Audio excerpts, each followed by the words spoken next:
श्री स्वामी समर्थ. तर श्री स्वामी समर्थांचं नवगुरुवारचं व्रत अत्यंत फलदायी आहे आणि हे व्रत केल्याने अनेक स्वामी भक्तांच्या मनातील इच्छा पूर्ण झाल्या आहेत.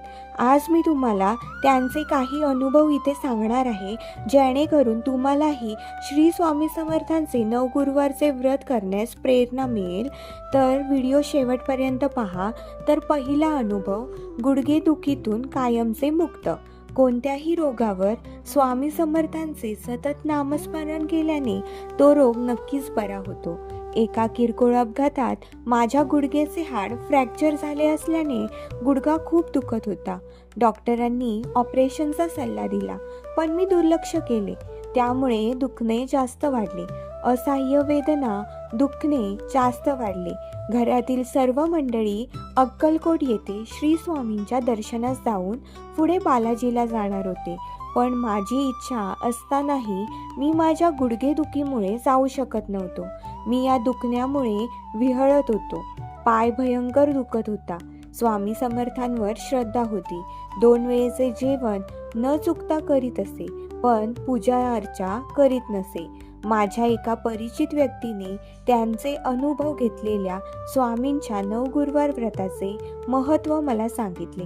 स्वामींच्या दर्शनाची तीव्र इच्छा झाल्याने त्वरित घराजवळ असलेल्या स्वामींच्या मठात जाऊन प्रार्थना केली की उद्या मला अक्कलकोटला जाऊन स्वामींचे दर्शन घ्यायचे आहे. पुढे बालाजीला पण जायचं आहे, पण माझे हे गुडघे दुखीचे दुःख सहन होत नाही. जर तुम्ही माझे हे दुःख मठातून बाहेर पडताच दूर केले तर मी मनोभावे गुरुवारचे व्रत करीन. मी मठातून बाहेर पडताच आपण स्वप्नात तर नाही ना असे क्षणभर वाटले. असा चमत्कार की माझ्या आयुष्यात कधी पाहिला नाही. बाहेर येताच माझे गुडघेदुखी गायब. सगळे अचंबित झाले. मी चालायला लागलो. स्वामी कृपेने मी अक्कलकोट तसेच पुढे बालाजीला फिरलो, पण दुःखाचे नाव देखील नाही. असे अनुभव खरंच खूप भक्तांना आले आहेत.